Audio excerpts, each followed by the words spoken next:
പൗലോസ് കൊറിന്തോസുകാർക്ക് എഴുതിയ രണ്ടാം ലേഖനം അധ്യായം 4. മൺപാത്രത്തിലെ നിധി.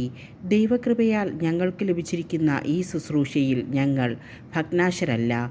ലജ്ജാകരങ്ങളായ രഹസ്യ നടപടികൾ ഞങ്ങൾ വർജിച്ചിരിക്കുന്നു. ഞങ്ങൾ ആരെയും വഞ്ചിക്കുകയോ ദൈവവചനം തെറ്റായി വ്യാഖ്യാനിക്കുകയോ ചെയ്യുന്നില്ല. പ്രത്യുത സത്യം വെളിവായി പ്രഖ്യാപിച്ചുകൊണ്ട് ഓരോരുത്തരുടെയും മനസ്സാക്ഷിക്ക് ഞങ്ങളെ ദൈവസമക്ഷം സമർപ്പിക്കുന്നു. ഞങ്ങളുടെ സുവിശേഷം നിഗൂഢമായിരുന്നെങ്കിൽ അത് നാശത്തിലേക്ക് പോകുന്നവർക്ക് മാത്രമാണ്. ഈ ലോകത്തിൻ്റെ ദൈവൻ അവിശ്വാസികളായ അവരുടെ മനസ്സിനെ അന്ധമാക്കിയിരിക്കുന്നു.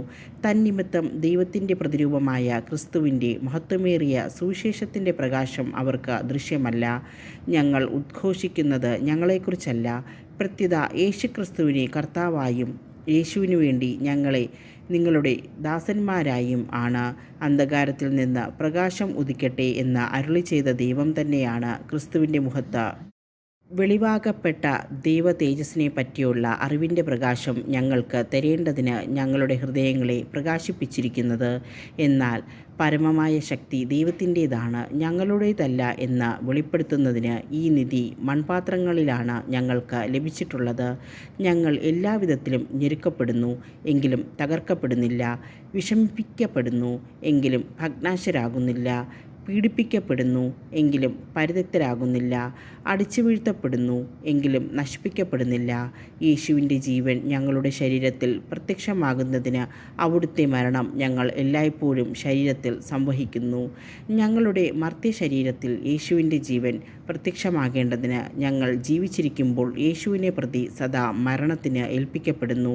തന്നിമിത്തം ഞങ്ങളിൽ മരണവും നിങ്ങളിൽ ജീവനും പ്രവർത്തിക്കുന്നു. ഞാൻ വിശ്വസിച്ചു, അതിനാൽ ഞാൻ സംസാരിച്ചു എന്ന് എഴുതിയവൻ്റെ വിശ്വാസ ചൈതന്യം തന്നെ ഞങ്ങൾക്കുള്ളതുകൊണ്ട് ഞങ്ങളും വിശ്വസിക്കുകയും സംസാരിക്കുകയും ചെയ്യുന്നു. കർത്താവായ യേശുവിനെ ഉയർപ്പിച്ചവൻ യേശുവിനോട് കൂടെ ഞങ്ങളെയും ഉയർപ്പിക്കുമെന്നും നിങ്ങളോടൊപ്പം അവിടുത്തെ സന്നിധിയിൽ കൊണ്ടുവരുമെന്നും ഞങ്ങൾ അറിയുന്നു. ഇതെല്ലാം നിങ്ങൾക്ക് വേണ്ടിയാണ്.